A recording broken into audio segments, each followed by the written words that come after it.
మామూలు ఈరోజు మనం బాస్ ఇంట్లో ఉన్నాం, ఇంటి దగ్గరికి. న్యూ ఇయర్ సెలబ్రేషన్లో విషయం చెప్దామని ఫ్యాన్స్తో పాటు నేను కూడా వచ్చాను. బాస్ని ఈరోజు దర్శనం అయితే జరిగింది, చాలా హ్యాపీ అనిపించింది. సో మీకోసం ఆ వీడియో కూడా అప్లోడ్ చేస్తాను, చూసుకోండి. జై శ్రీరామ్.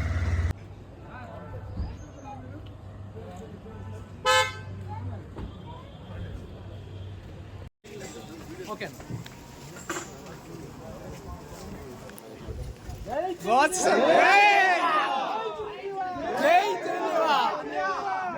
చిరంజీవ అన్నయ్య అన్నయ్య